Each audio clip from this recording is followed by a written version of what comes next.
I don't know about you, but in our home, I think Thanksgiving is probably our most favorite holiday. We love the fact that it starts off the holiday season. We love that all family comes together, and we really like the fact that there's lots of good food. But really, for me personally, there's something that I don't know if I've even told anyone is my favorite part of Thanksgiving.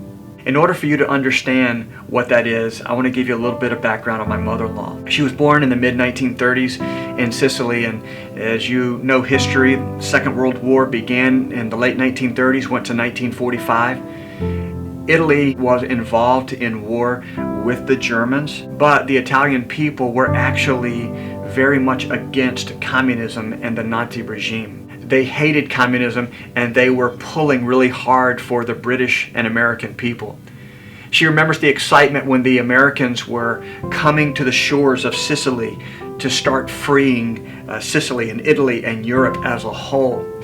She talks about them waving the American flags, but she also talks about how hard it was when the Germans realized that the Italian people were very much against them. They made sure that poverty set in very hard, especially in Sicily where they were already very poor. She remembers what it was like to go through not just years but decades where you took flour, an egg, and water and you made it a meal.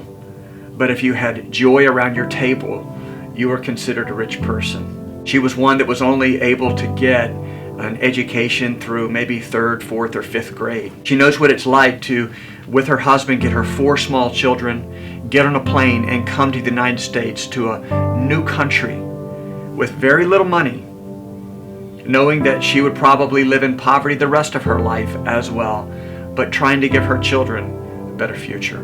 She knows what it's like to experience the loss of family members that you love very much. While in this country, to be honest with you, she's really never had more than just a few weeks ahead of time of food. She's worked her fingers to the bone till all hours of the night, and still in her 80s, she's a seamstress trying to put food on her table. And yet when she has anything extra, she very often will find one of her children and say, if you know somebody who needs this, please give this to them. Or she'll give it to someone even in the family that she knows has need and says, you need this more than I do.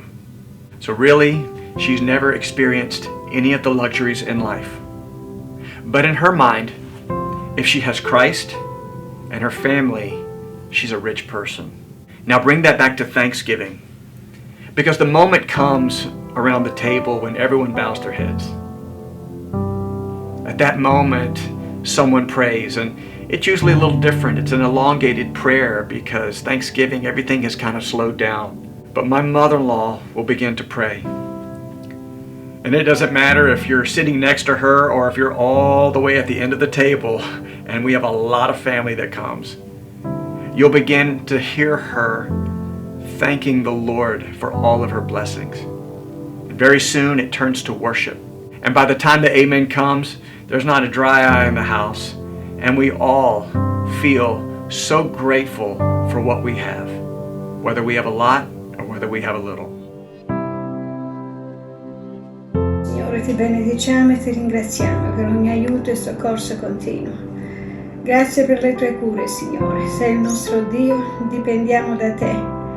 Grazie, Signore, perché sei buono con noi. Continua a benedirci, a provvederci, a sostenerci e a farci guardare sempre in alto. Ti ringraziamo, Signore, per questi cibi, rendiceli in salute e provvedi quanto ne hanno di bisogno. Metti la tua mano divina su tutti i nostri cari lontani, vicini e sul tuo popolo, Signore. Difendici e facci camminare nella vittoria giorno per giorno, ogni cosa nei meriti di Gesù. Amen. That's my favorite memory of Thanksgiving. It happens every year, and I can't wait till this Thursday until I get to experience that again. One more thing, don't forget, we have our Christmas party that's coming up on December 15th. Don't want to miss it. Make sure that you look here in the newsletter, and there's a sign up for that. God bless you. Hope you all have a wonderful Thanksgiving, and we'll see you Sunday in worship.